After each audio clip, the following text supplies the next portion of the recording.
এই দুনিয়ার মধ্যে যখন দুনিয়ার মধ্যে আমরা জন্মগ্রহণ করলাম, আমরা দুনিয়ার মায়া ত্যাগ করে একদিন অন্ধকারে কবরে চলে যাব। এই দুনিয়ার মানুষ কত নিষ্ঠুর, আত্মীয় স্বজন আপনাকে একদিন বলে যাবে, আরিফুল ইসলাম তাগিরি মুহাব্বতের স্ত্রীরা আমাকে একদিন বলে যাবে। না, আপনার বন্ধুটা যেই বন্ধুকে ছাড়া রহিমানগর বাজার গিয়ে এক কাপ চা রাত 10টা পর্যন্ত অপেক্ষা করতেন, ওরে বন্ধু তোর জন্য আমি এক কাপ চা খাওয়ার জন্য অপেক্ষা করলাম, এই বন্ধুটা আপনাকে একদিন বলে যাবে যে এই বন্ধুকে ছাড়া হাই গাই আপনার কত গোপনীয় কথা আপনার স্ত্রীর কাছে আপনি বলতেন না, কিন্তু আপনার মুহাব্বতের বন্ধুর কাছে আপনি সব কিছু বলতেন। এই বন্ধু একদিন আপনাকে বলে যাবে, কথা বলেন ঠিক কিনা? বন্ধুরে আমার, এই বন্ধু একদিন আপনাকে বলে যাবে। বলে হুজুরে কিভাবে? না, যখন আপনার সাকরাতুল মালাকুল মউত চলে আসবে, আল্লাহ পাক রব্বুল আলামিন পবিত্র কোরআন শরীফের মধ্যে বলেন, ওয়ামা তাদরিন নাফসুম বিআই আরদিন তামুত। জোরে বলুন আল্লাহু আকবার। আল্লাহ পাক রব্বুল আলামিন ডাক দিয়া কো শুনে নাও, যখন তোমার মৃত্যুর ঘন্টা বেজে যাবে, কুমিল্লা থেকে চাঁদপুর রওনা হয়েছেন, যখন আপনার নির্দিষ্ট সময়ের মধ্যে আল্লাহ পাক রব্বুল আলামিন আপনার মৃত্যুটা রেখেছেন, না যদি আপনার কপালের মধ্যে আল্লাহ না করুক রোড অ্যাক্সিডেন্ট করে মৃত্যু রেখেছে, আপনি যদি বলেন হুজুর আমি জীবনে গাড়িটা আর কখনো চালাইব না, না, যখন আপনার হুকুম হবে তখন সেই জায়গার মধ্যে উপস্থিত হইতে হবে। কথা বলেন ঠিক কিনা? আমার সুন্নি মুসলমান ইমানদার ভাইয়েরা, এই দুনিয়ার মানুষ কেমন নিষ্ঠুর! হাই হাই, যখন আপনি লম্বা করে আপনাকে খাটের থেকে লামাবে, আপনার সন্তানগুলা পাশে বসে বসে কাঁদবে। হাই হাই, আমি জানি না আজকের মাহফিলের মধ্যে কারা যেন মা নাই, কারা যেন বাবা নাই। ও বাবা, আপনারা বুড়া হয়েছেন, আর কখনো যৌবন আর পাইবেন না। আপনারা যারা বুড়ো হয়েছেন আর কখনো হায়াত আর বেশি দিন পাবেন না। আপনারা যারা বুড়া হয়েছেন, আপনারা মনে করতে হবে আমরা কবরের প্যাসেঞ্জার যাত্রী, হুকুম যখন আসবে আমরা অন্ধকার কবরে একদিন চলে যাইতে হবে। কথা বলেন ঠিক কিনা? ওই যখন আসল হুকুম করবি তখন দুনিয়ার মায়া ত্যাগ করে অন্ধকার কবরে যাইতে হবে। সাকরাতুল মালাকুল মউত যখন চলে আসবে, আজরাইল আলাইহিস সালামের আসার আগে যখন আপনার মৃত্যুর কষ্টটা শুরু হইয়া যাবে, খাট থেকে লামাইবে, আর কোনোদিন মুহাব্বতের স্ত্রী আপনাকে মশারে টাঙ্গাই দিবে না, কখনো বালিশটা মুহাব্বতের স্ত্রী আর পাশে রাখবে না। এই মুহাব্বতের স্ত্রীকে আপনি একদিন বলে যাবে না রে। একটা মানুষ আপনার জন্য দোয়া করতে পারবি, একটা মানুষ কোরআন শরীফ তেলাওয়াত খতম করতে পারবে রে, এই সারা দুনিয়ার কোনো মানুষ কিছু করতে পারবে না। হুজুর কিভাবে? আমার সুন্নি মুসলমান ইমানদার ভাইয়েরা, আমি তো আরিফুল ইসলাম তাগিরির, আমি যুবক, আমার বয়স বেশি না, কিন্তু আমার মতো কত যুবক রোড অ্যাক্সিডেন্ট করে মারা যায়। আমার পনসারের যুবকরা, আপনারা যারা মাহফিলের মধ্যে আসছেন, আপনাদের মতো কত যুবক রোড অ্যাক্সিডেন্ট করে মারা যায়। কেন রে? বাবা এখনো দুনিয়ার মধ্যে বেঁচে আছে, কিন্তু সন্তান বাবার সামনে লাশ হয়ে অন্ধকার কবরে চলে গিয়েছে। কথা বলেন ঠিক কিনা?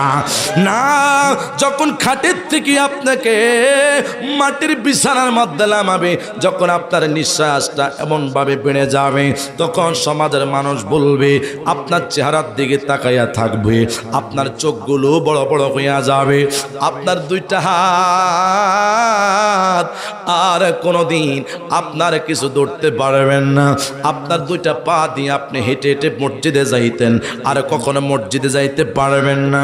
এই জবান দিয়ে কথা বলেছেন, আর কখনো জবান দিয়ে কথা বলতে পারবেন না। যেই দিন আপনার সব কিছু বন্ধ হইয়া যাবে, তখন সাকরাত মালাকুল মউত যখন আসবে, আসার পূর্বে হাই হাই ইন্তেকাল করার পরে আপনার বন্ধু বান্ধব ভাই বারাদার আত্মীয় স্বজন চিন্তা করবে, আমার ভাই যে কোটিপতি, ওই কোটিপতি ব্যাংকে কত লক্ষ টাকা জমা আছে, ওই টাকা নেওয়ার জন্য কত মানুষ পাগল পারা হইয়া যাবে। সেই দিন একটা মানুষ চিন্তা করবে না, না আমার বাবা অন্ধকার কবরে কিভাবে আছে, আমার ভাই অন্ধকার কবরে কিভাবে আছে। আমার নবী কুমার শুনুরি, এই জান্নাতের বাগানে কেন তোমরা আজকের মাহফিলে বসে আছো গো?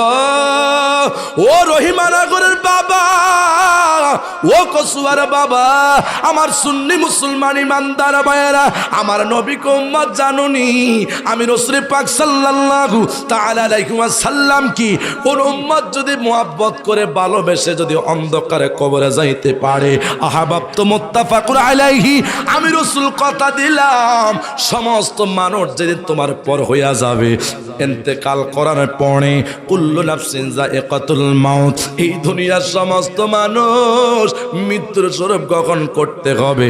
আমার ভাইয়েরা, সেই দিন সবাই আপনাকে বলে যাবে না আমার নবী, নূরের নবী, জিন্দা নবী, কামলিওয়ালা নবীজির নাম মোবারক ধরে বিসমিল্লাহি ওয়া আলা মিল্লাতি রাসূলিল্লাহ বলে যখন আপনাকে কবরে রাখবে, আমার নবী বলে ও উম্মত শুনে নাও, হায় হায় হাজার কষ্ট পাওয়ার পর অসুস্থ ছিলা, তারপর জান্নাতের বাগানে উলামায়ে কেরামের জবান থেকে নূরানি ইমানি আলোচনা শুনেছ, শুধু আমি নবীর মুহাব্বতে। নবীরা বলছি ক্বালান নবী সাল্লাল্লাহু তাআলা আলাইহি ওয়াসাল্লাম ইন্নাল ঈমানা লা ইয়াজরু ইলাল মাদিনা। এ কসুয়ার বাবা, রহিমানগরের বাবারা, খুব খেয়াল করে শুনেন, এই আলোচনা শুনে লাভ হবে কি? কোরআন শরীফ তেলাওয়াত করে লাভ হবে কি যদি নবীর মুহাব্বত না থাকে? ঠিক না বলেন না?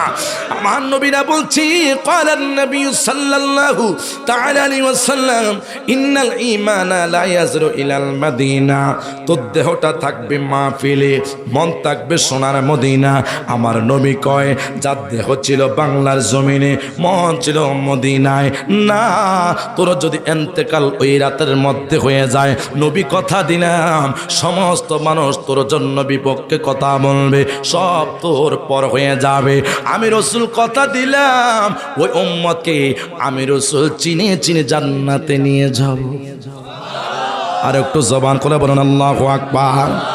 হায়রে নবীর মুহাব্বতের কত দাম, আমার নবীর কত ভালোবাসার দাম। আমার ভাইয়ের, ওই নবী যদি আমাদেরকে চিনে চিনে জান্নাতে নিতে পারে, আপনারা সকলে জবান করে বলেন আজকের মাহফিলে নবী আসেনি? আরো জোরে কার কার বিশ্বাস? নবীর চরণে তে সারা জীবন আমি থাকবো। নবীর চরণে সারাদিন থাকবেন বাবা মুহাব্বতে। নবীর চরণেতে সারা জীবন আমি ভালোবেসে নবীজিকে হৃদয় মাঝে ভরে রাখব। নবীর চরণেতে সারা জীবন আমি থাকব। বাতিলের কাছে তবু কখনো, মুনাফিকের কাছে তবু কখনো মাথা নত নাহি করব। নবীর চরণেতে সারা জীবন আমি। বলুন সুদ খাওয়া হারাম না হালাল? একটু সবাই বললে ভাল লাগবে। সুদ খাওয়া হারাম না হালাল? মাঝে একটা কথা বলে দিয়ে যায়, এই সুদের ওয়াজ করলে যেটা দেখবেন মাহফিল জাড়ি ঝুলি যাইব, এটার মধ্যে কিছু কিছু ভেজাল আছে। আমার কথা হয় না। আবার দেখি যদি হাজত দূরে প্রস্রাব পায়খানা, এটা হলো অন্য বিষয়। যদি আলোচনা মধ্যবর্তী সময় উঠে চলে যান, মুখটা বেজার করে মনে করতে হবে তার মধ্যে কিছু সমস্যা আছে। কথা বলেন ঠিকই না? আল্লাহ পাক সকলকে হেদায়েতের দান করুন।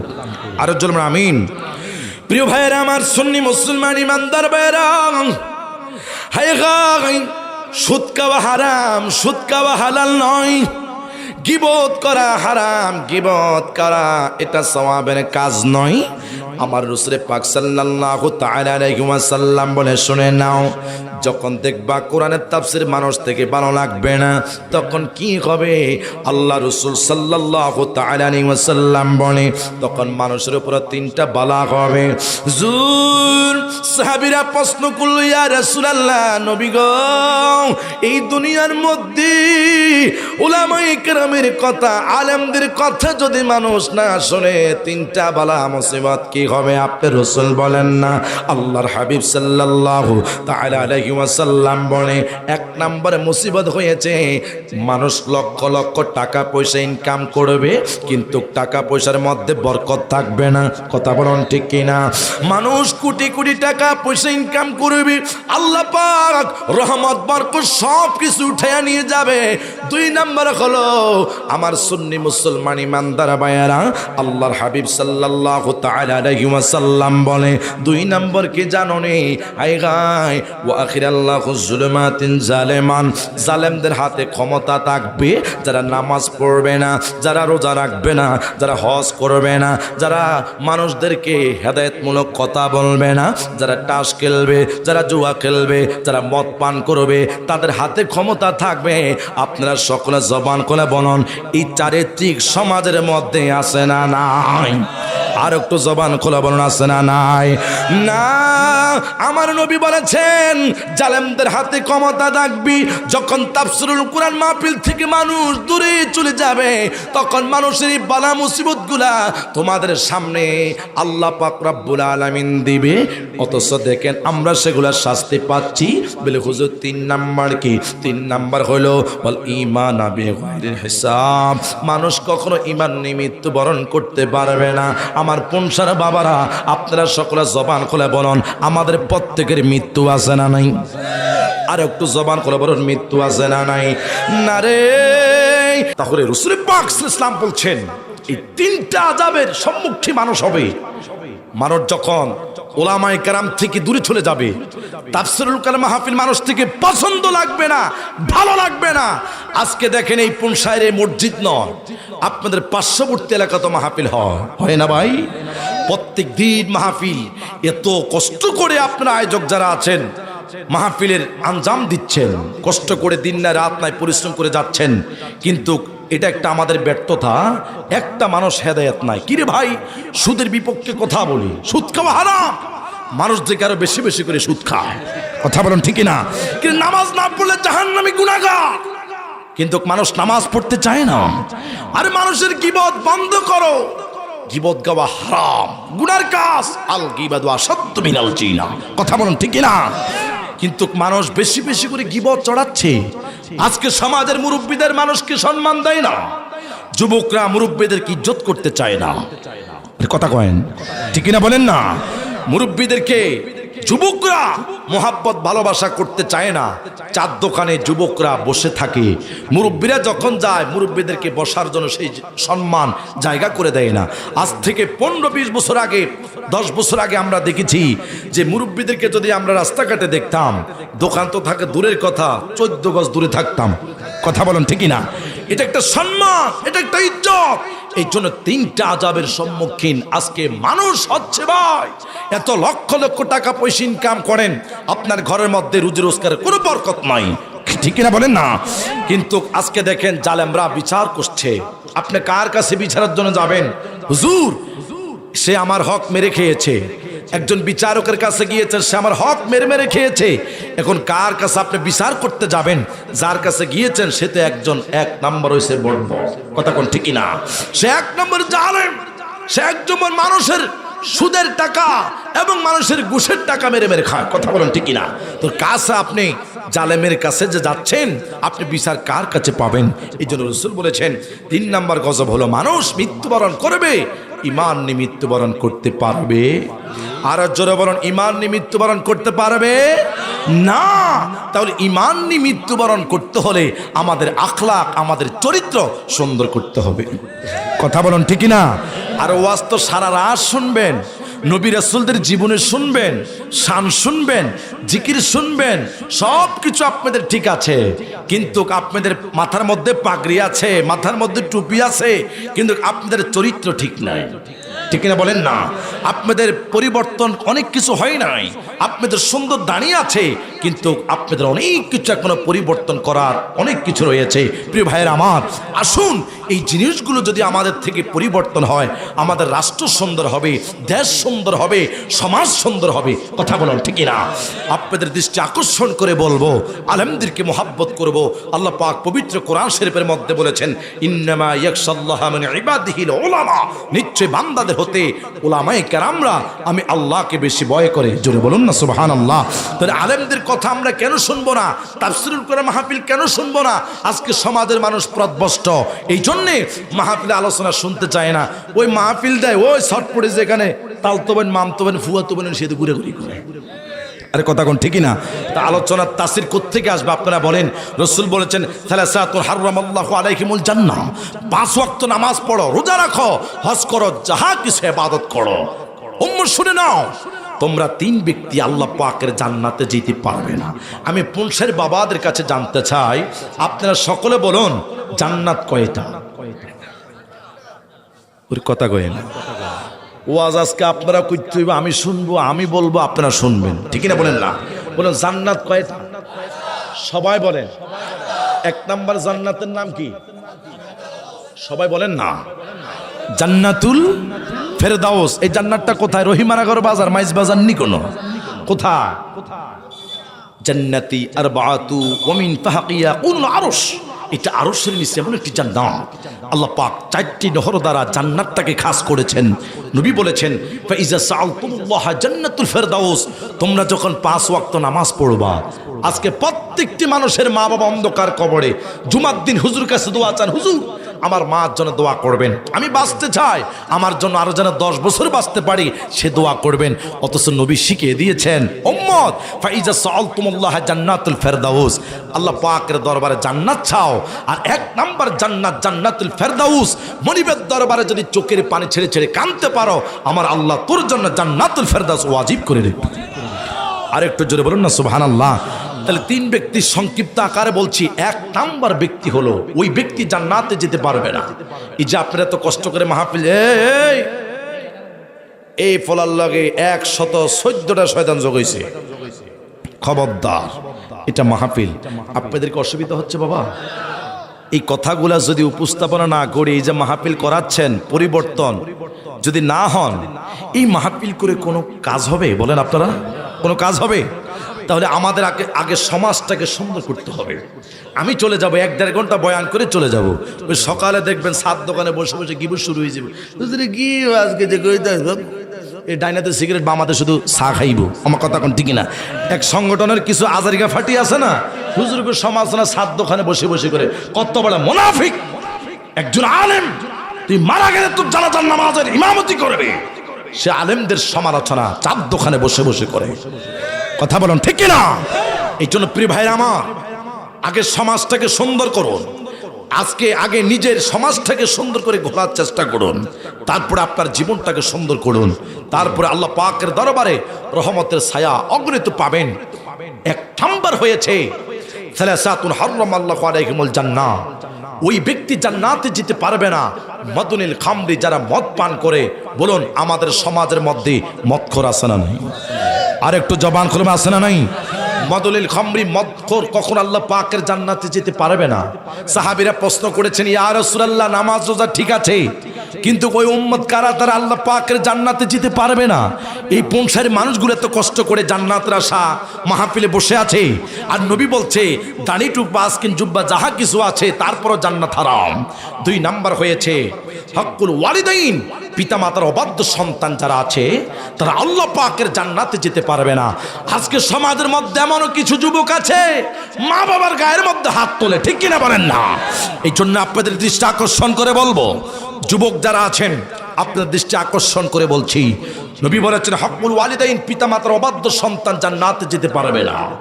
আজকে সমাজের মা বাবা অসুস্থ, বলে ঢাকা থাকো কেন?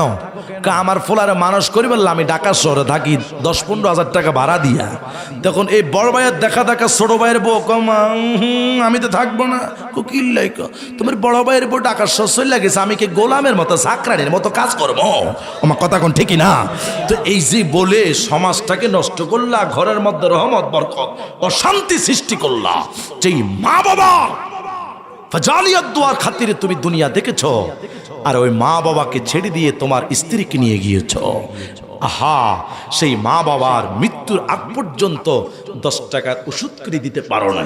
আর ঢাকা শহর থেকে মা যখন মরে যায়, মসজিদের ইমাম সাহেবদেরকে বলে যে 1 খতম কোরআন শরীফ তেলাওয়াত করা শুরু করে দাও, বাঁশ খেড়া শুরু করে দাও, কবরটা কোথায় হবে সেই জায়গার মধ্যে দাও, আমি আসতেছি, আসলে টাকা দিব। আরে ফকিন্নির পুত, তোর মা বাবা দুনিয়া থাকতে যখন মা বাবা ভালো আঙ্গুর ফল খেতে চেয়েছে, তখন তোর মাকে আঙ্গুর ফল খাওয়াইতে পারস নাই, আর মরার পরে তুই এই জানাজার দাপন কাপনের টাকা দিবি। আল্লাহ কয় না, এই টাকা আল্লাহ পাকের দরবার থেকে না কবুলিয়ত কখনো হবে না। কেন কেন কেন? মা বাবা দুনিয়ার থাকা অবস্থায় খেদমত করস নাই। উফি ওয়ালা তানহার হুমা, তোর কষ্টে মা উফ যখন শব্দ করেছে, আমি আল্লাহর আরশ আজিম কেঁপে উঠেছে। না না না না, আল্লাহ পাক রব্বুল আলামিন এটা কখনো বরদাস্ত করতে পারে না। এমনও সমাজে সন্তান আছে দেখবেন মা বাবাকে ঠিক মতো কাপড় চোপড় তো দূরের কথা, খেদমত করা তো কিছুই নাই, কিন্তু অন্ধকার কবরে যখন মা বাবা চলে যায়, তখন 1 থেকে 1.5 লক্ষ টাকা দিয়ে গরু কিনে মেজবানি খাবায়। কথা বলুন ঠিক না? তো এই মেজবানি বন্ধ করুন, এই কোরআন শরীফ তেলাওয়াতের খতম বন্ধ করুন, এই মিলাদ শরীফের আয়োজন বন্ধ করতে হবে। আগে দেখতে হবে এই সন্তান মা বাবার খেদমত করছে কিনা। দরদ দেখাইস না বেড়া, দরদ দেখাইস না। ইসলাম শান্তির ধর্ম, আমার নবীর আদর্শ মানতে হবে। আর যারা নবীর আদর্শ মানে না, আহলে সুন্নাত ওয়াল জামাতের প্রেমিকদের সাথে এইসব বন্ধুদের সাথে কোনো সম্পর্ক নাই। ডান হাত ধরে বলেন ঠিক কিনা, আরো যারা বলেন ঠিক কিনা। তাহলে মা বাবার খেদমত করার দরকার আছে না নাই? একটু সবাই বলেন তো, মা বাবার খেদমত করার দরকার আছে না নাই? যাদের মা বাবা অন্ধকার কবরে, আল্লাহ সকলের মা বাবার কবরটাকে জান্নাতের উঁচু মাকাম দান করো। আরো জবান খুলে বলুন আল্লাহুম্মা আমিন। 3 নাম্বার হচ্ছে আল্লাহ রাসূল সাল্লাল্লাহু আলাইহি ওয়াসাল্লাম বলছেন, 3 নাম্বার ওই ব্যক্তি আল্লাহ পাকের জান্নাতে যেতে পারবে না। আদ-দায়ুসু লা ইয়াদখুলুল জান্নাহ, দুয়ুস নারী কখনো আল্লাহ পাকের জান্নাতে যেতে পারবে না। এই খেয়াল করে শুনুন, দুয়ুস কারা? আজকে সমাজের মধ্যে কিছু নারী আছে দেখবেন বেহায়াপনা বেপর্দা চলাফেরা করে। আরে কথা কই না, আরে বেটা ওয়াজ তো দিয়ে আপনারা কবেন কি হুজুর শুধু কতে না কয়, ওই যে সুদ দেয় না যে হুজুর কতে না কয়, কি ওয়াজ করে? ওয়াজ তো এড়িয়ে বেড়া। আমার কথা কন ঠিক না বলেন না? এই জন্য গভীর মনোযোগ দিয়ে শুনতে হবে। প্রিয় ভাইরা আমার, যেহেতু আলোচনা অনেক বেশি, আমি কথার মতো কথা সংক্ষিপ্ত আকারে বলছি। আমাকে একটা সাবজেক্ট দেওয়া হয়েছে, নবীর প্রতি সাহাবায়ে কেরামের কি প্রেম ছিল, কি ভালোবাসা ছিল। আমি চেষ্টা করব হাদিস এবং কোরআন থেকে, আমি হুজুর আসা পর্যন্ত আধা ঘন্টা 40 মিনিট আর হাতে বাকি আছে, আমি কথা বলার চেষ্টা করব। আল্লাহ পাক আমাকে বলে সকলকে শুনে আমল করার তৌফিক দান করুন। প্রিয় ভাইরা আমার, 3 নাম্বার হয়েছে আদ-দায়ুসু লা ইয়াদখুলুল জান্নাহ, দুয়ুস নারী কখনো আল্লাহ পাকের জান্নাতে যেতে পারবে না। বলে হুজুর দুয়ুস কারা? আজকে আমাদের সমাজের মধ্যে মহিলারা বেপর্দা চলাফেরা করে। এই যে মাহফিল হচ্ছে দেখেন, কিছু কিছু মাহফিলের মধ্যে যখন আমরা যাই, এই গাড়ি ঘোড়া ঢুকাইতে পারি না। বলি হুজুর কেন? ওই যে আফা, স্বাস্থ্য বোন, মামতো বোন, খালতো বোন, হুয়াতো বোন, যত বোন আছে, সেই দিন সব মাহফিলের দিন দোকানো। আর কথা কয় না ঠিক কিনা বলেন না? এই স্বাস্থ্য বোন, জ্যাঠতো বোন, মামতো বোন, ফুফাতো বোন, ডার্লিং ডুর্লিং যত আছে, এটি যতক্ষণ পর্যন্ত বন্ধ না করতে পারবেন, ততক্ষণ পর্যন্ত সমাজ এবং ঘরে শান্তি আসবে না। কথা বলুন ঠিক কিনা? প্রিয় ভাইরা আমার, বলে হুজুর কি বলছেন? নবী বলছে তারা দুয়ুস। আল্লাহ বলছে ওয়াকরনা ফি বুয়ুতিকুন্না ওয়ালা তাবাররুজনা তাবারুজাল জাহিলিয়াতিল উলা, তোদের জন্য আমি আল্লাহ পর্দা ফরজ করেছি আইয়ামে জাহেলিয়াতের যুগের মতো, বেহায়াপনা করিস না। আল্লাহ বলছে গড় ঢোকো, আর মানুষ এক মহিলারা বাহিরে। আল্লাহ বলছে পর্দা করা ফরজ, আর মহিলারা এমন পর্দা করে যে বোরকা গায়ে দেয়, এটা আসলে পর্দা নয়, এটা হচ্ছে মানে মডেলিং। আমার কথা কয় না ঠিক কিনা বলেন না? এমন কিছু মহিলা আছে স্বামীকে সালাম দেয় না, এমন কিছু মহিলা আছে শ্বশুর শাশুড়িকে সালাম তো দূরের কথা, আর কাপড়ের দোকানের হেইতারে আসসালামু আলাইকুম, কথা কয় না, ঠিক না বলেন না? কাপড়ের দোকানদারে কো আসসালামু আলাইকুম, কেমন আছেন, কথা কোন ঠিক না? অথচ স্বামীকে সালাম দাও আমার নবীর সুন্নত, কথা বলেন ঠিক না? তো এই যে কথাগুলো, দয়ুস্তানি কখনো আল্লাহ পাকের জান্নাতে যেতে পারবে না। আপনার স্বামী হয়েছে মসজিদের সভাপতি, কোরআন শরীফ তেলাওয়াত করে, তাহাজ্জুদের নামাজ পড়ে, আউয়াবিন নামাজ পড়ে, ইশাকের নামাজ পড়ে, আর আপনার মহিলা বেহায়াপনা করে রাস্তায়, কথা বলুন ঠিক না? তো হেদায়েত কোত্থেকে আসবে আপনি আমাকে বলেন? প্রিয় ভাইরা আমার, পর্দানিসীন মা বোন দৃষ্টি আকর্ষণ করে বলছি, আপনারা যারা মাইকের আওয়াজ শুনতেছেন, আজকের পর থেকে বেপর্দা বেহায়াপনা বন্ধ করতে হবে। আমার কিছু কলেজ পড়ুয়া যারা বোন আছেন, আমি আপনাদের ভাইয়ের মতো দৃষ্টি আকর্ষণ করে বলবো, এখনো সময় আছে বোন, এখনো সময় আছে মা, পর্দার ভিতরে দাবিত হতে হবে। দুনিয়ার মধ্যে আর বাঁচবেন কয়দিন? প্রিয় ভাইয়ের আমার, আপনি হলেন আনামতের জিনিস, আর আমার দেশের মানুষের কিছু চরিত্র এমন খারাপ, বলে হুজুর কিভাবে যে বিবাহের গায়ে অনুষ্ঠানে স্পিকার না বাজালে বলে বিয়ে শুদ্ধ হয় না, নাউজুবিল্লাহ বলেন না? এই ধরনের খারাপ কালচারাল ইসলামের বিরুদ্ধে কাজ বন্ধ করতে হবে, কথা বলেন ঠিক না?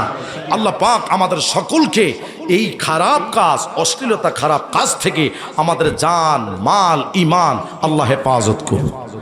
আর একটু জবান খুলে বলুন আমিন।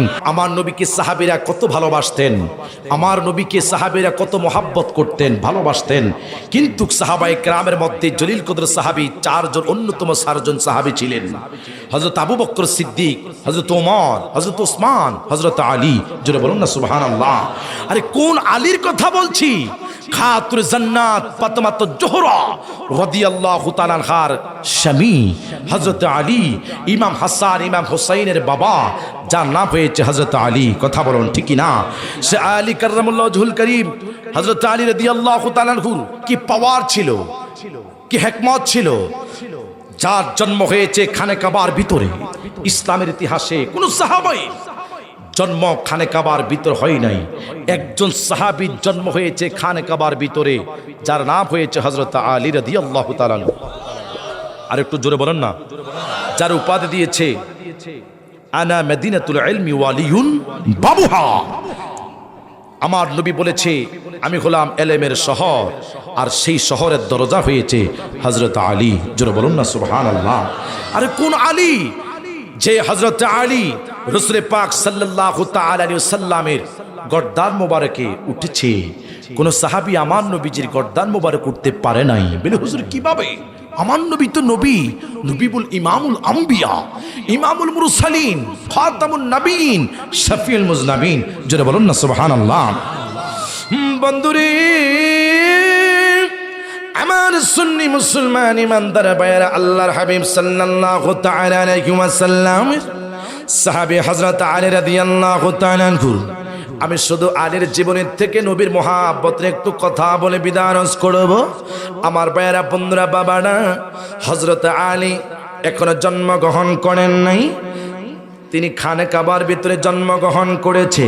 না না না, ওনার মা যখন হজ করতে গিয়েছে, লাব্বাইক আল্লাহুম্মা লাব্বাইক লাব্বাইক লা শারীকা লাক লাব্বাইকের যখন ধ্বনি দেওয়া শুরু করলো, হযরত আলী মায়ের পেটের মধ্যে যখন ছিলেন, মায়ের পেটের ব্যথা উঠে গিয়েছে। আল্লাহর কুদরতি ভাবে খানে কাবা এইভাবে দরজা খুলে গিয়েছে। জোরে বলুন না সুবহানাল্লাহ। আমার সুন্নি মুসলমান ইমানদার ভাইয়ের, হযরত আলী খানে কাবার ভিতরে যখন জন্মগ্রহণ করেছে, চোখ খোলে না, কান্না করে না, ওয়া ওয়া করে কোনো শব্দ করে না। আমার পনসার বাবারা, আমি যখন দুনিয়ার মধ্যে জন্মগ্রহণ করেছি, জন্মগ্রহণ করার পরে আমি ওয়া ওয়া করে কান্না করলাম। আপনি যখন দুনিয়ার মধ্যে ভূমিষ্ঠ হয়েছেন, আপনি ওয়া ওয়া করে কান্না করেছেন, চোখ দিয়ে তাকাইছেন। অনেক সন্তান দুনিয়ার মধ্যে জন্মগ্রহণ করে মায়ের চেহারার দিকে যখন তাকায়, মা বলে 10 মাস 10 দিন যখন এই সন্তানটাকে আমি গর্ভের মধ্যে রেখেছিলাম, না এই সন্তানের চেহারার দিকে যখন তাকাইলাম, আমি মায়ের দুঃখ কষ্ট সব কিছু বিচ্ছিন্ন সেদিন হয়ে গেল। মাওলা আলী যখন চোখ করলেন না, সরকারে মদিনার নবী, দু জাহানের বাদশা নবী, নবী মুহাম্মদুর রাসূলুল্লাহ সাল্লাল্লাহু তাআলা আলাইহি ওয়াসাল্লামের দরবারে সাহাবীরা দৌড়াইয়া গিয়েছে। ইয়া রাসূলুল্লাহ, ইয়া হাবিবাল্লাহ, হুজুর খানিকের ভিতরে একজনের জন্ম হয়েছে, আপনার ভাই দুনিয়ার মান করেছে। আমার রহমাতুল আলামিন কামলিওয়ালা নবী আদরে করলো না। খানে কাবার সামনে যখন আসলেন, খানে কাবার ভিতরে যখন ঢুকলেন, হযরত আলীকে কোলের মধ্যে লইয়া হায় হায় আল্লাহর হাবিব সাল্লাল্লাহু তাআলা আলাইহি ওয়াসাল্লাম, নূরের নবী, জিন্দা নবী, কামলিওয়ালা নবী আলী ঠোঁটের সাথে ঠোঁট লাগাইলেন, চোখের সাথে চোখ লাগাইলেন। না, আমার সরকারে মদিনার নবী, জিন্দা নবী, কামলিওয়ালা নবীজি আলীর চোখের সাথে চোখ, ঠোঁটের সাথে ঠোঁট, কপালের সাথে কপাল যখন লাগাইলেন, আলী সর্বপ্রথম চোখটা খুলে আল্লাহর হাবিব সাল্লাল্লাহু তাআলা আলাইহি ওয়াসাল্লামের নূরানী চেহারা মোবারক দেখেছে। আর একটু জবান করে বলুন আল্লাহু আকবার। আমার নবী ডাক দিয়া কই, আলী জন্মগ্রহণ করার পরে খানে কাবার ভিতরে জন্মগ্রহণ করেছো, কেন তুমি চোখ খোলো নাই? আলী ডাক দিয়া বলে, ইয়া রাসূলুল্লাহ, নবী গো, আমি যখন রূহের জগতে ছিলাম, আল্লাহ পাক রব্বুল আলামিনের সাথে আমি আলীর সাথে ওয়াদা বদ্ধ ছিল। বলে কি ওয়াদা? আল্লাহ গো, আমি আলীকে আপনি দুনিয়ার মধ্যে পাঠাইবেন শর্ত, তবে একটা কথা আছে, সে কথাটা হইল না, খানে কাবার ভিতরে 360টা মূর্তি তখন ছিল না, আমি আলী জন্মগ্রহণ করে আমি কোনো মূর্তির চেহারা দেখতে পারবো না। আমি দুনিয়ার মধ্যে জন্মগ্রহণ করে আপনার বন্ধু রহমাতুল লিল আলামিন কামলিওয়ালা নবীজির নূরানী চেহারা মোবারক দেখতে চাই। আর একটু জবান করে বলুন আল্লাহু আকবার। এবার আল্লাহর হাবিব সাল্লাল্লাহু তাআলা আলাইহি ওয়াসাল্লাম, নূরের নবী, জিন্দা নবী, কামলিওয়ালা নবী হযরত আলীকে কোলের মধ্যে লইয়া গোসল যখন দেওয়া শুরু করলো, আলীকে আমার নবী সুন্দর করে যখন গোসল দিলেন, আল্লাহর হাবিব সাল্লাল্লাহু তাআলা আলাইহি ওয়াসাল্লাম আলীকে ডাক দিয়া বলে, আলী রে, আজকে নবী তোমাকে সুন্দর করে গোসল দিচ্ছি। আমি নবী কথা দিলাম, আমি নবী দুনিয়ার থেকে যখন পর্দা করব, আমি নবী যখন দুনিয়ার থেকে বিদায় হইব, তুমি আলীর হাত দিয়ে আমি নবীর শেষ গোসলটা তুমি দিয়ে দিবা। জোরে বলুন না সুবহানাল্লাহ। বন্ধুরে আমার সুন্নি মুসলমান ইমানদার ভাইরা, হযরত আলী রাদিয়াল্লাহু তাআলা আনহু আমার রাসূল পাক সাল্লাল্লাহু তাআলা আলাইহি ওয়াসাল্লামের কি মুহাব্বত ছিল। নবী গো, নবী গো, নবী গো, আমি দুনিয়ার মধ্যে ভূমিষ্ঠ হওয়ার আগে আমি রহমাতুল আলামিন কামলিওয়ালা নবী, নবীর জন্য পাগল পারা হয়েছিলাম। আমার ভাইয়ারা, কিভাবে হযরত আলী এবং আমার নবীর মুহাব্বত, কি ভালোবাসার সম্পর্ক ছিল। আলী আল্লাহর হাবিব সাল্লাল্লাহু তাআলা আলাইহি ওয়াসাল্লাম, নূরের নবী, জিন্দা নবী, কামলিওয়ালা নবী, মক্কা বিজয়ের দিন আমার নবী যখন মক্কা ছেড়ে মদিনায় চলে যাবে না, আমার নবী রহমাতুল আলামিন কামলিওয়ালা নবী আলীকে ডাক দিয়া কো, আলী শুনে নাও, খানে কাবার ভেতরে 360টা মূর্তি আছে, এই মূর্তিগুলা ভেঙে দিতে হবে। আমার নবী, আমার নবীর হাত মোবারকের মধ্যে একখানা লাঠি মোবারক ছিল, ওই লাঠি দ্বারা মূর্তিগুলা যখন ভাঙ্গা শুরু করলো, আমার নবী সবগুলো মূর্তি ভাঙ্গারে পড়ে একটা মূর্তি আমার নবী লাগুর পায় নাই। আমার নবী আলীকে ডাক দিয়া কানে শুনে নাও, এই মূর্তিগুলা সুন্দর করে ভেঙে ফেলেছি, একটা মূর্তি ভাঙ্গা এখনো রয়েছে, তুমি আলী ছাড়া এই মূর্তিটা লাগ পাবে না। নবী গো, এখন আমি আলী কি করব? আমার নবী বলে, আলী শুনে নাও, আমার গর্দানে আমার কাঁধ মোবারকে তুমি উঠবা, উঠার পরে আমি যখন বসার থেকে দাঁড়িয়ে যাব, তুমি যখন ওই মূর্তির উপরে বাড়ি মারাবা, মূর্তিটা ভেঙ্গে চুরে জমিনের মধ্যে পড়ে যাবে। আলী ডাক দিয়া কই নবী গো, ইয়া রাসূলুল্লাহ, ইয়া হাবিবাল্লাহ, এ বেয়াদবি তো আলী কখনো করতে পারবো না। আপনি নবী হয়েছেন ইমামুল আম্বিয়া, আপনি নবী হয়েছেন ইমামুল মুরসালিন। নবী গো, আপনি নবীর গর্দান কাদ মোবারকের মধ্যে আমি আলী কিভাবে উঠবো? আমার নবী নূরের নবী, জিন্দা নবী, কামলিওয়ালা নবীকে আলী ডাক দে বলি, ইয়া রাসূলুল্লাহ, আমি বসে থাকি, আপনি রাসূল আমার কাদের মধ্যে উঠেন। আমি যখন বসার থেকে দাঁড়িয়ে যাব, আপনি নবী ওই মূর্তিটা ভেঙে ফেলবেন। এবার সরকার মদিনার নবী কামলিওয়ালা নবীজি হযরত আলীর গর্দানের মধ্যে যখন বসে গেলেন, আলী একটা চিৎকার দিয়ে বলি, ইয়া রাসূলুল্লাহ, নবী গো, ইয়া রাসূলুল্লাহ, ইয়া হাবিবাল্লাহ, হুজুর শুনে নেন, আপনি যখন আলীর গর্দানের উপরে উঠেছেন, আমি আলী জমিন থেকে উপরের থেকে উঠতে পারি না। কয় কি জন্য? নবী গো,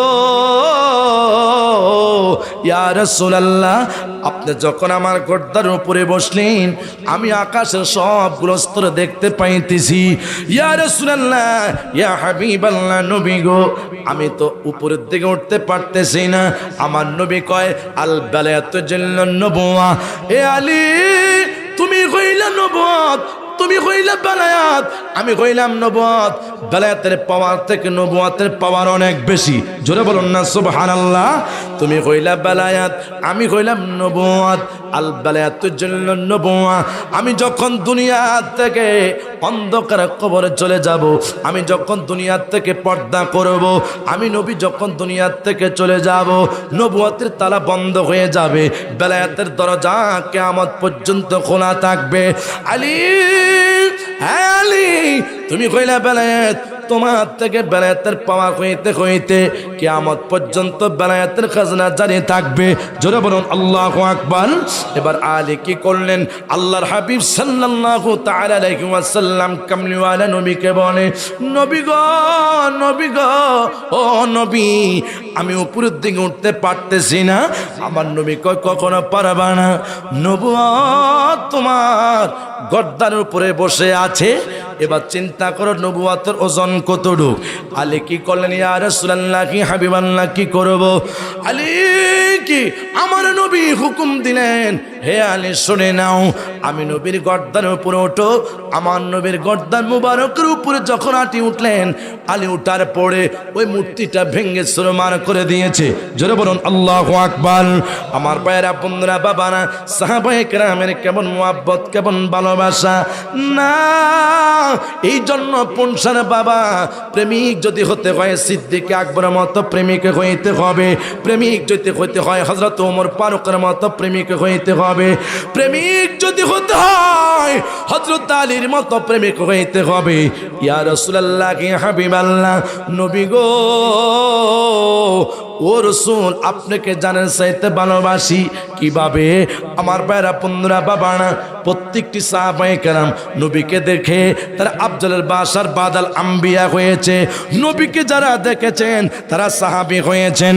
আমার নবীকে যারা দেখেছেন না, ঘুমের গড়ে কোন উম্মত যদি নবীকে স্বপ্নে একটা বার দেখে, ক্বালান নবী সাল্লাল্লাহু তাআলা আলাইহি ওয়াসাল্লাম, লা তামাসসান্নার মুসলিমান রুআনি আও রাইয়ামান রুআনি। জোরে বলুন আল্লাহু আকবার।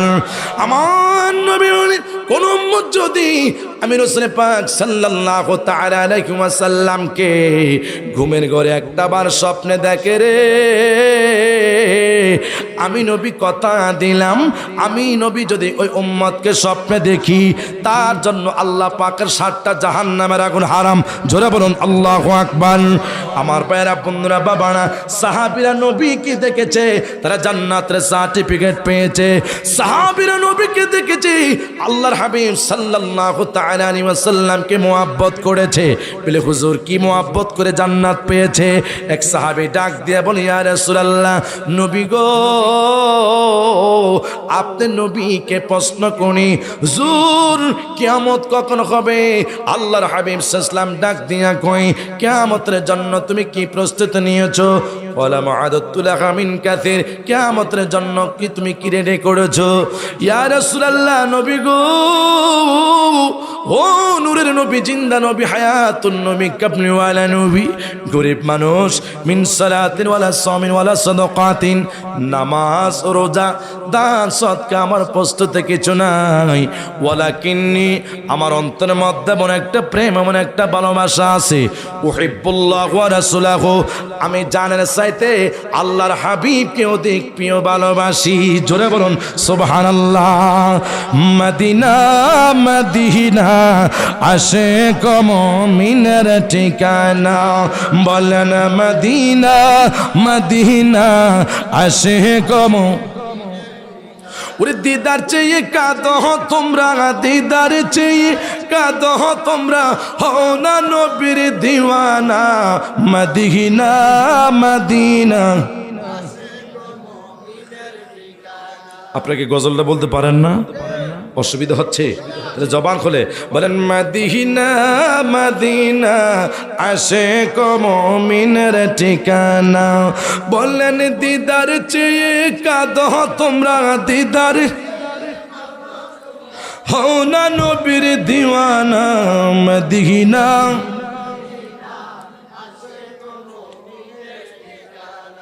হাই গায়ে মদিনা মদিনা,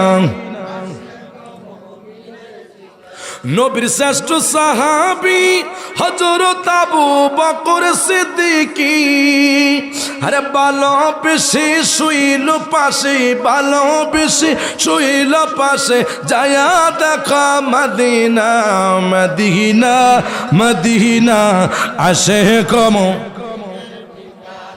মোহাব্বত হে মদিনা, হায় গায়ে মদিনা মদিনা। জালালউদ্দিন সুয়ুতি ৭৫ বার দেখলো নবীজি, আরে এতবার দেখিয়া নবী, এতবার দেখিয়া নবী, তৃপ্তি তাহার হলো না, মদিনা মদিনা। একটু মোহাব্বতে বলেন না মদিনা মদিনা আশিক মুমিনের ঠিক, হাই গায়ে দিদার চেয়ে কাঁদো তোমরা, হও না নবীর দিওয়ানা, মদিনা মদিনা আশিক